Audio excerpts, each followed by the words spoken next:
verses 40 through 44. Luke chapter 8, verses 40 through 44. We read in this passage, "Now, when Jesus returned, a crowd welcomed him, for they were all expecting him. Then a man named Jairus, a ruler of the synagogue, came and fell at Jesus' feet, pleading with him to come to his house, because his only daughter, a girl of about 12, was dying. As Jesus was on his way, the crowds almost crushed him. And a woman was there who had been subject to bleeding for 12 years, but no one could heal her. She came up behind him and touched the edge of his cloak, and immediately her bleeding stopped." May God bless this reading of his holy word. May he bless it to our hearing. May he bless it to our understanding. My hometown had a population of about 16,000 people, and there was no rush hour there. I mean, not unless you count the 5 minutes or so that maybe you had to wait for some other parent to let their child out at school. But there wasn't a rush hour. Later on, I moved to a city of about 140,000, and we did have a rush hour there. It lasted about 15 minutes. I don't know why they called it rush hour, but anyway. Lasted about 15 minutes as office workers were scrambling to park and get into their downtown offices in the morning, and then the reverse in the afternoon. First 4 churches I served, the towns they were in, the places they were in, were about the same, from either no rush hour or a little bitty one. But when I moved to Maryland, when I moved to the D.C. suburbs, I found out what rush hour was. What do they call it rush hour anyway? You do anything but rush then, and it's traffic and there's accidents, but it's not just that. You know, there are work zones that slow you down too. They're all the time working on something, it seems like. I know here for several days coming up, they had 2 lanes closed on 3 right there about where Davidson Road intersects it. And I was so glad when they finished it up. And what did they do? They moved the work zone about 2 miles down the road, just this side of Bowie. Sort of like my father used to say sometimes, some days you just can't win for losing. Work zones, just like traffic and cars, can be quite an inconvenience. You know, when God is at work, that can seem like an inconvenience to us also. And we're going to explore that just a little bit this morning. For when God has one of those work zones that he's established. We start in chapter 8, looking at verse 40, the first 2 verses, 40 and there are 3 verses, 40 and 42, 1 and 2. "Now when Jesus returned, a crowd welcomed him, for they were all expecting him.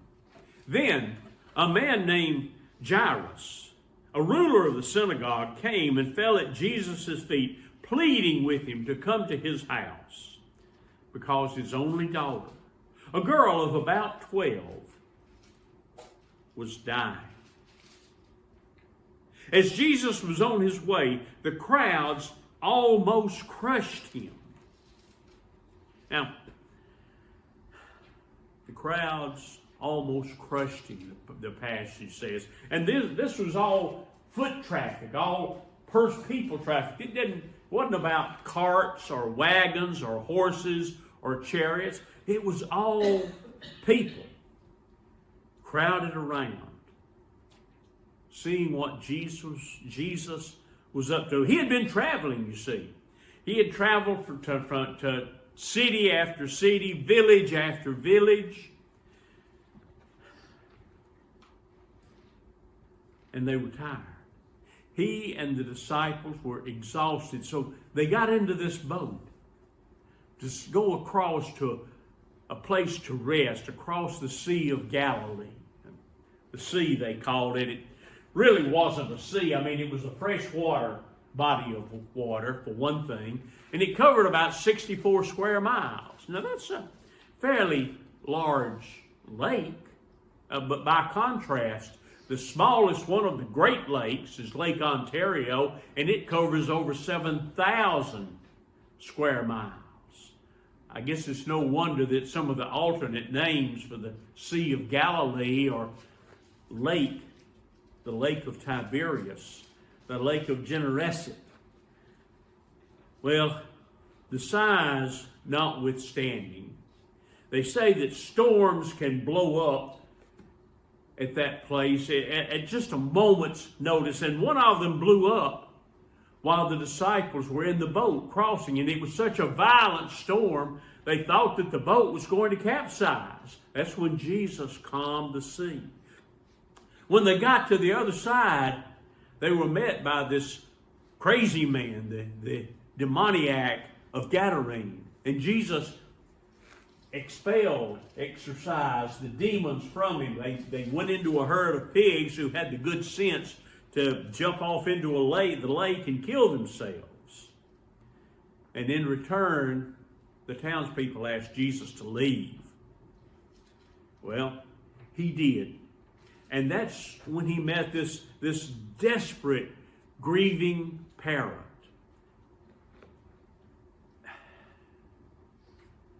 And notwithstanding his exhaustion, notwithstanding how tired he had to have been, and the others as well, Jesus was never one to let an opportunity to share the love of God or to bring healing in a desperate situation. So he agreed. He agreed to go and to meet this girl. And that's where he was on his way when this crowd almost crushed him. And we read in verse 43, and a woman was there who had been subject to bleeding for 12 years, but no one could heal her. She came up behind him and touched the edge of his cloak, and immediately her bleeding stopped. Mark goes into a little more detail and says she had gone to one doctor after another and had exhausted all her riches, all her money, all her resources, and despite that had gotten worse instead of better. 12 years. 12 long, agonizing years. This had been going on 12. Count them, 12 years. Now, I can't personally identify with that issue. I can't personally identify with a woman's period once a month, but I was married to a woman for 44 years. I know a little from her of how miserable it can be, and believe me, I knew when not to aggravate her. But for 12 long years, this woman had suffered through that, not once a month, but every day, 7 days a week, 52 weeks a year, for 12 years. For 12 years, she had been in discomfort and agony and pain every day. For 12 years, she was not able to go out and mingle with people. For 12 years, she couldn't hug her children or her grandchildren or her closest friends. For 12 years, she could not go to worship. All because under Jewish law, a woman was considered unclean during that period of time. That would have been difficult today, but it was even worse for her back then. And maybe because of that, or maybe in spite of it, I don't know, she gathered up the courage to go outside when Jesus was passing. And she came up behind him and touched the edge of his cloak, the fringe from his garment.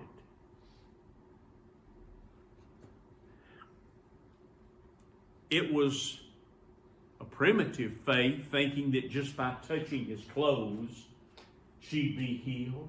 It was a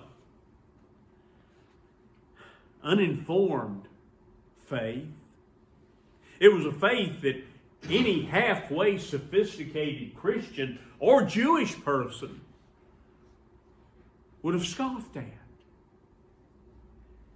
And yet, for all it was, it also was faith. And she was healed. Verse 45 says, "Who touched me?" Jesus asked. When they all denied it, Peter said, "Master, the people are crowding and pressing against you."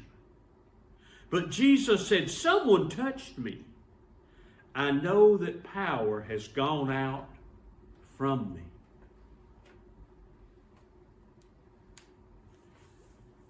What Peter said, in effect, was, you can't know who touched you. You can't even know for sure that someone touched you. But Jesus persevered. Jesus didn't give up, and he sought out who it was who had touched him. And I suppose encouraged by that,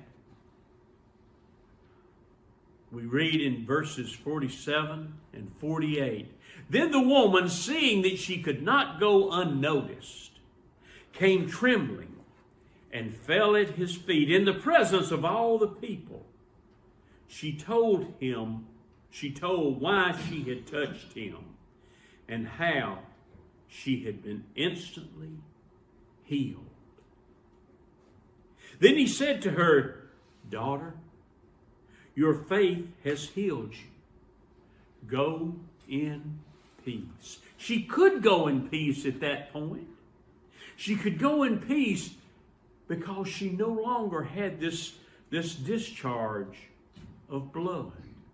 She could go in peace because now she could go to her family and her friends and give them a good big hug. She could go in peace because now she could, after 12 long, agonizing years, she could go back to public worship. For 12 years. And she did. But for Jesus, remember, for Jesus, this wasn't over. If you remember, he was on his way to visit the house of Jairus, to visit, to bring healing for his daughter who was said to be dying.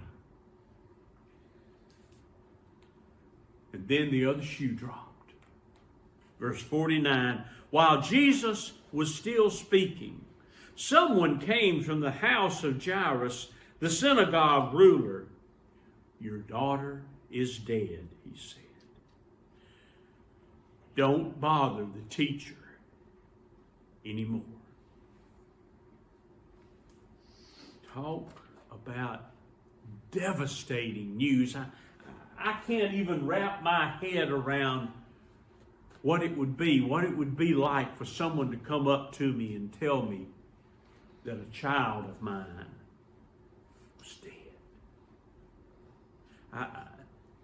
I can't grasp it. I can't wrap my head around it.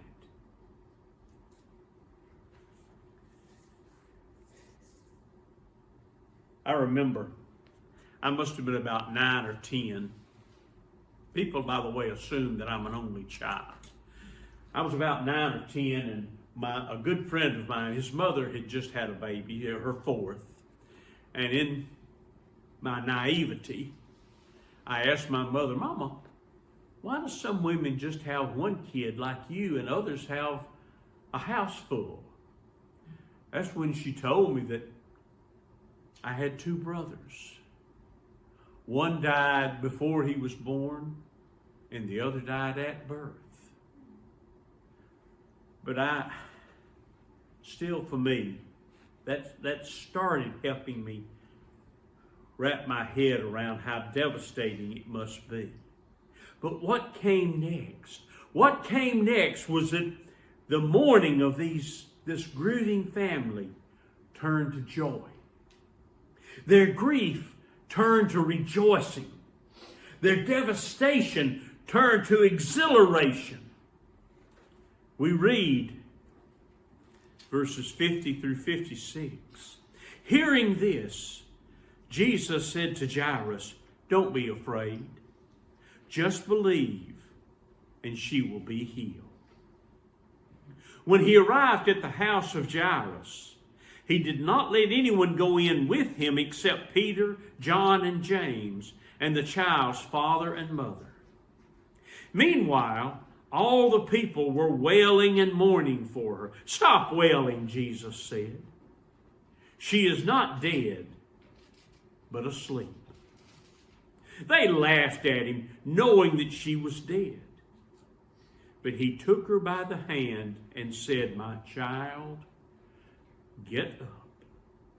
Her spirit returned, and at once she stood up. Then Jesus told them to give her something to eat. Her parents were astonished, but he ordered them not to tell anyone what had happened. Gosh, there is so much here in these verses that could be unpacked. I mean, just to name a few. Why did he allow so few people, just those three disciples and the father and mother? Why did he allow only them to come in? The whole thing about saying she wasn't dead but merely asleep. Why that? And this secret Messiah. There's so much here that could be unpacked, and maybe on another Sunday I will. But for today, there's a different issue, a more pressing issue for you and I that arises, that this passage tells us about.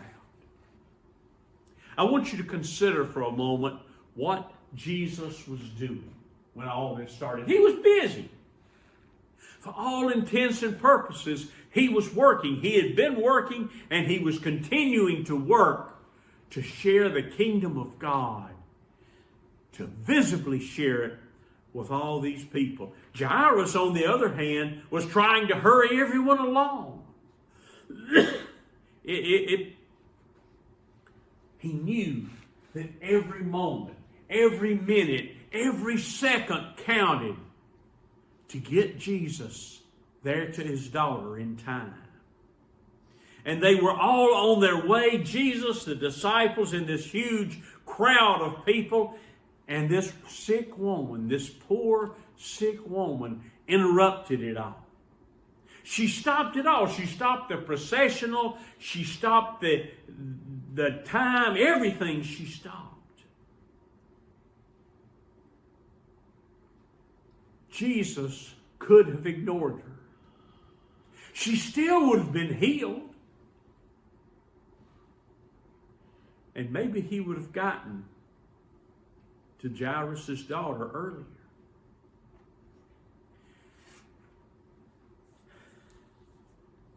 He stopped. He sought out who it was who touched him.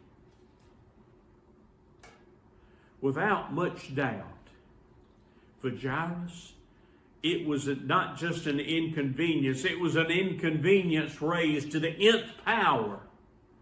He knew they had to get there in time.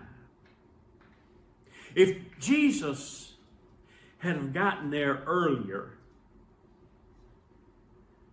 perhaps he would have healed the daughter.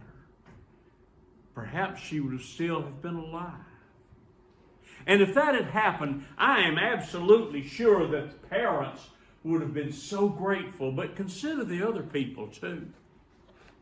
If they could have said to themselves, maybe Jesus didn't do all that much anyway. Maybe the girl had already passed her crisis and she was about to start getting better anyway. Maybe it was just a coincidence. Maybe Jesus didn't do much anyway. There can always be a difference of interpretation when someone is sick and starts getting well. But when someone is dead and suddenly is alive again,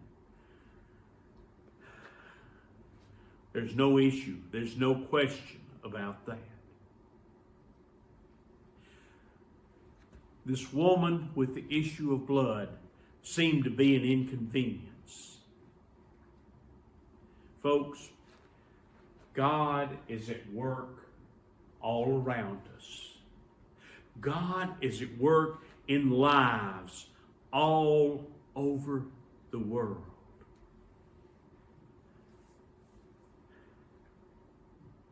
The woman may have seemed to have been an inconvenience. When God is at work, sometimes it is an inconvenience for us. We have our plans, we have what we're going to do, we have what we need to do, and then God puts up a work zone. And it's an inconvenience for us. When God's at work, though, we must put up with that inconvenience. We are approaching the real work of the transition committee, the transition issue. One of the first things we will do in that is to look at Emmanuel's past and what happened in the past, both the positives and the less positive, to see how we got to this point today. We'll compare what happened here with what has happened in other churches and what Jesus said to them. He will look at where we can go from here and how we can get there. And I'll make this promise to you, it will be an inconvenience. It will be.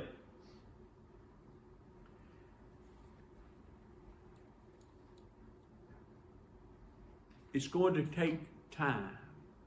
It's going to call upon each one of you to participate in it, to give up some degree of time that you would have otherwise been doing something else. Maybe it's working. Maybe it's working in your yard. Maybe it was watching TV. Maybe it's reading a book. It'll call on each and every one of us to give up a certain amount of time and apply a certain amount of work. Will it be inconvenient? Absolutely. The real question, though, will it be worth it? That is the real question. I can tell you that it can be, but I cannot tell you that it will be because I don't have a crystal ball. I'm not a prophet or the son of a prophet. What I can say to you is look around you. I mean that literally. Everybody, look around you right now. Look at all the empty chairs. Look at the chairs that once were filled, but now are not. Ask yourself this question. How far is Emmanuel Baptist Church from extinction?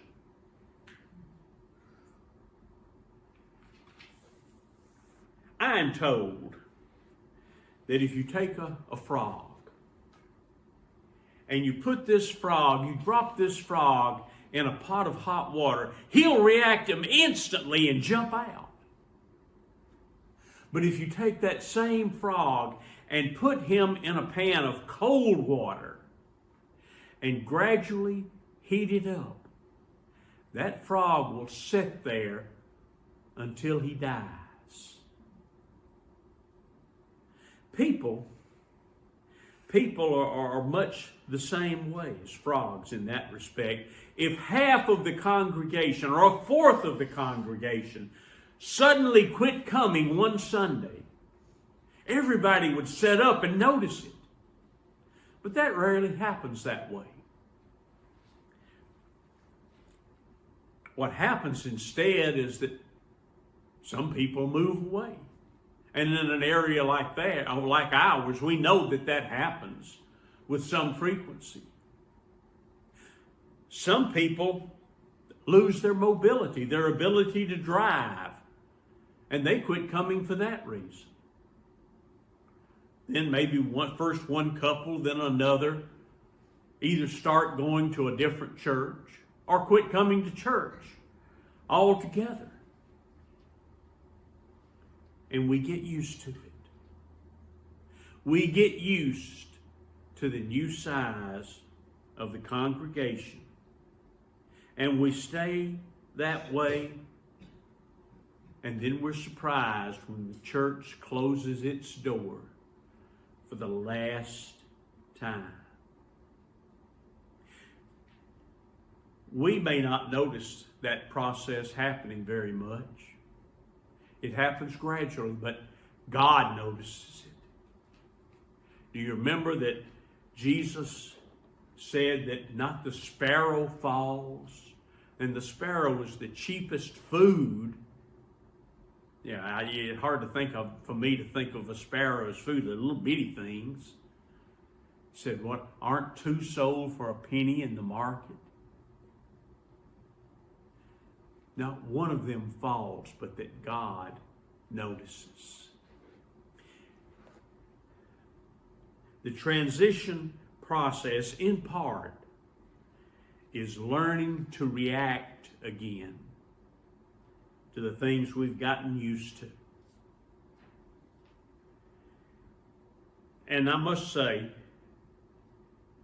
it's not happening just here. It's happening in church after church after church in this country. Scores of churches close their doors for the last time every day. Hundreds of churches close their doors for the last time every year. Hundreds. It's not everywhere, though. In many places around the world, the church is growing. The church is growing like gangbusters. I have to think that one of the reasons it's more prevalent in the United States is that church members find God's work just too inconvenient. Just too inconvenient to engage in it. It will be inconvenient. Is it going to be too inconvenient for you to try? Would you pray with me, please? Oh Lord our God, we thank you for this day and for the grace which brought us here. And we acknowledge, Lord, that when you're at work, it often is inconvenient. It interrupts our plans. It interrupts our activities. And yet there it is. Help us, Lord, to engage with you in that work. Help us, Lord, to engage with you in changing from what we are to what you would have us to become. For we ask it in the strong name of Christ the Lord. Amen. Would you please stand by our hymn of invitation? If there's a decision you would make, you're invited to come and to share that